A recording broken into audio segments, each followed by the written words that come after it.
Hey, I'm Sam from Triumph London, and we're going to have a look at checking your brake pads for wear.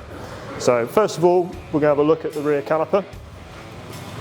So on this particular bike, we can see the brake pads through the back here, and what we're looking for is how much thickness is left in the pad. So all brake pads will have a line marker to tell you where it's wearing to. Some of them will be lines across, and some of them, like this one, will just be a line in there.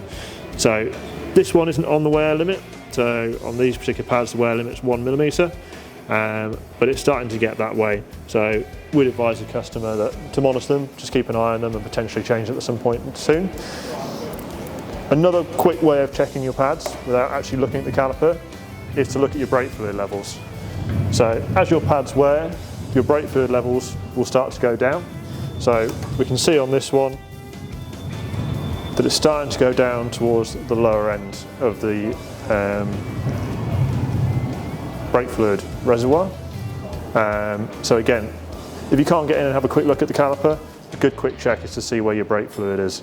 As it starts to wear, it goes down, and when we put in fresh pads, we push the pistons back out and the brake fluid will rise back up to the top again. So that's a good quick way of having a look to see where they're at. Just show an example of what new pads look like, and you can kind of see where the wear difference is.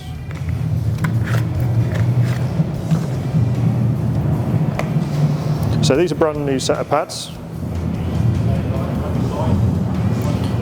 and there is the wear marker there. So you can see how much you start off with originally compared to where this one is at the moment. Try and show you without getting too much in the way.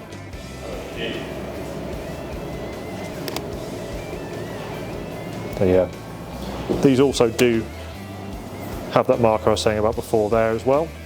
So you can see that that line matches up with the mill line there. So again, that's a good way of checking it. Front pads are exactly the same. They're just a little bit harder to get to.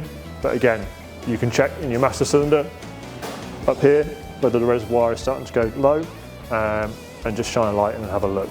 It's also worth checking your disc while you're here, just to make sure there's no excessive scoring, there's no dishing from where it's been wearing.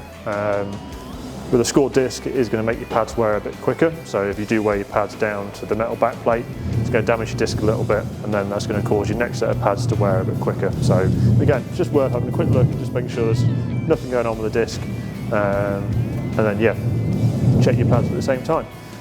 But if you've got any questions, or you're concerned about your brakes or think you need to get them changed, just give us a call and we'll have a look at it for you.